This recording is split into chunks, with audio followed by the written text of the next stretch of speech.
You do not stop an air force with towers made of steel beams and wires. That was the rule. For decades, every nation believed the same self-evident truth: air power wins wars. Radar is a toy. Eyes and instincts decide the skies. Germany believed this with absolute certainty. Their pilots were the best trained in Europe. Their Luftwaffe was the most feared instrument of destruction on the continent. And to them, Britain's radar program, those strange, skeletal towers rising along the coast, looked like nothing more than experimental scaffolding. Primitive. Clumsy. Embarrassing. Luftwaffe officers joked about them. German engineers dismissed them as useless. And when pilots flew reconnaissance over the English coastline, they laughed. If this was Britain's shield, then Britain was already finished. Because everyone knew the rule: you cannot detect a modern air raid early enough to stop it.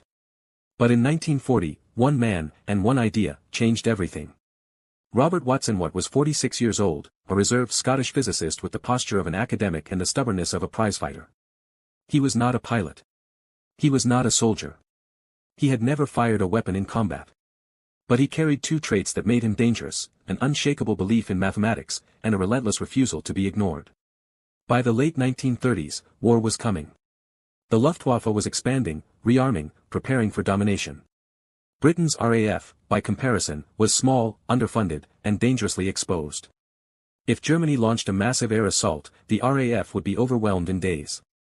Watson Watt saw the disaster forming. He argued, urgently, persistently, often angrily, that the future of air defense was not in more planes, but in early warning. He envisioned something unheard of: a nationwide ring of long-range radio detection stations, each one capable of spotting incoming German bombers over 90 miles away. But the RAF leadership was skeptical. The Air Ministry was skeptical. Most of the British government was skeptical. Radar was untested.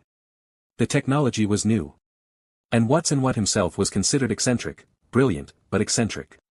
Still, he kept pushing. He submitted report after report.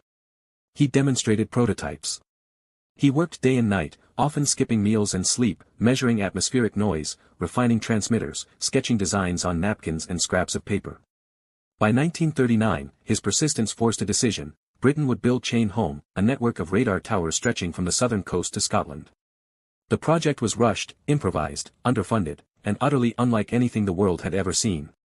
Germany, watching from across the Channel, remained confident. To them, these radar towers looked ridiculous, like something assembled in panic. They did not understand what Watson Watt had created. Not yet. But they would. And when the Luftwaffe prepared its largest assault in history, the Battle of Britain, they believed they were facing a blind enemy. Robert Watson Watt knew better. Now the challenge closed in on him. July, 1940. The Luftwaffe prepares nearly 2,500 aircraft for the destruction of Britain. Bomber groups, fighter escorts, reconnaissance wings, every engine roaring to life in northern France. Their plan is simple: overwhelm the RAF so completely that Britain collapses. Watson Watt stands in the operations room, staring at maps and radio feeds. Chain Home is active. But no one knows if it will work under real war conditions. At 7:15 a.m. the first wave forms over Calais.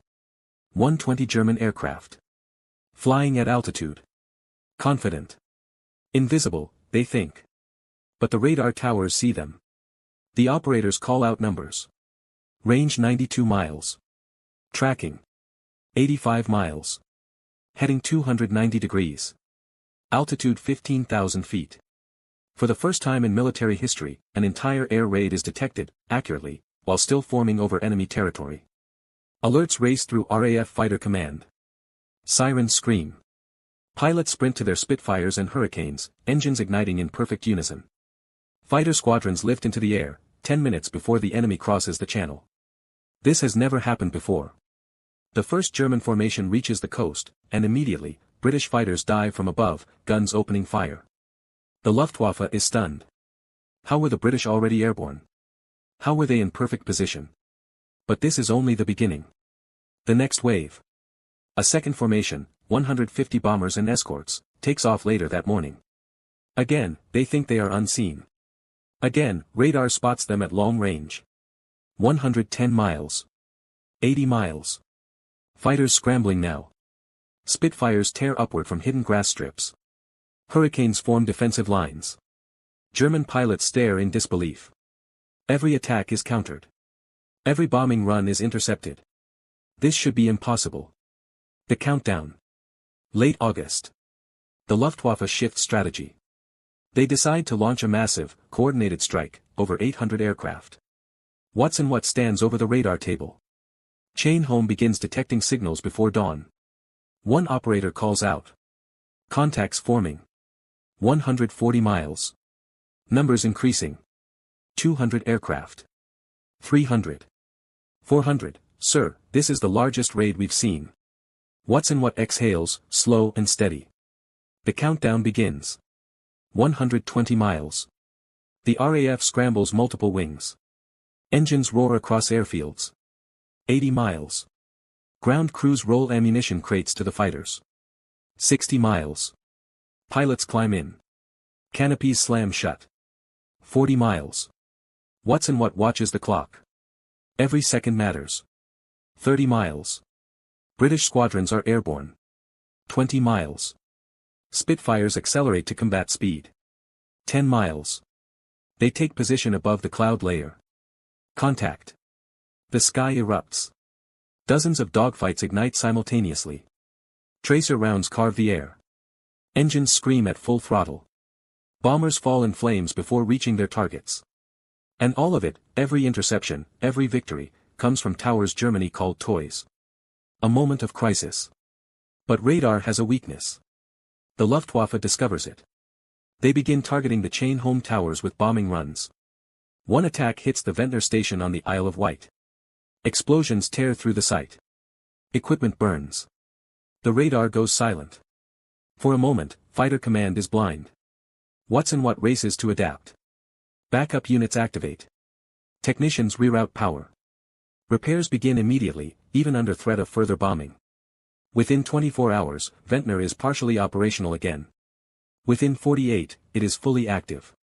What should have crippled Britain for weeks barely slows the radar network. The Luftwaffe, stunned, never tries again. They still do not understand how Chain-Home works. They do not realize the towers themselves are almost impossible to destroy. Their transmitters and receivers are widely dispersed, deeply protected, and, most importantly, redundant. Radar survives. And Britain survives with it. If you find this kind of forgotten wartime innovation as fascinating as we do, we'd be honored if you'd hit that subscribe button. We believe these stories of courage, sacrifice, and human genius deserve to be told. And by subscribing, you help us ensure they aren't forgotten. What Germany never understood, until it was too late, was that radar wasn't just helping Britain fight. Radar was helping Britain think. Chain-Home allowed RAF commanders to conserve aircraft, direct fighters precisely, and avoid wasting fuel on guesswork. Instead of patrolling blindly, Britain fought strategically. Every interception was planned. Every response measured. Every battle stacked in Britain's favor. German intelligence began noticing the pattern. They intercepted RAF communications. They studied pilots' reports. They analyzed losses. And the conclusion horrified them. Britain was seeing their raids before they even reached the Channel. This revelation forced the Luftwaffe to change tactics. They shifted targets. They sent decoys. They attacked at night. They bombed cities, hoping to break morale. None of it worked. Because the true impact of radar wasn't in the towers. It was in what it gave Britain. Time. Control. Precision. And the ability to endure. When the Blitz finally began in September 1940, Germany expected Britain to collapse. Instead, night after night, raid after raid, the RAF held. Thousands of civilians died. Cities burned. But the air defense never broke. Because radar revealed every incoming formation. And Britain refused to yield. By winter, the Luftwaffe was exhausted. Losses were unsustainable. Pilots were depleted. Aircraft production lagged. Germany quietly ended its campaign. The Blitz had failed. Robert Watson never flew a combat mission. He never fired a machine gun at the enemy. But his invention saved tens of thousands of lives. After the war, he was knighted. He continued his work in radio science. And he lived long enough to see nations across the world adopt the technology he once fought to prove. Many of the young radar operators who served during the Blitz were barely 18 or 19 years old. Many never received recognition. Many never knew the full strategic importance of the signals they reported. But their vigilance, your vigilance, if you imagine yourself in their place, changed history. To this day, the concept they pioneered lives on in every modern warning system, from air defense networks to civilian weather radar. And What's towers, once mocked as toys, now stand as the foundations of how nations see the skies.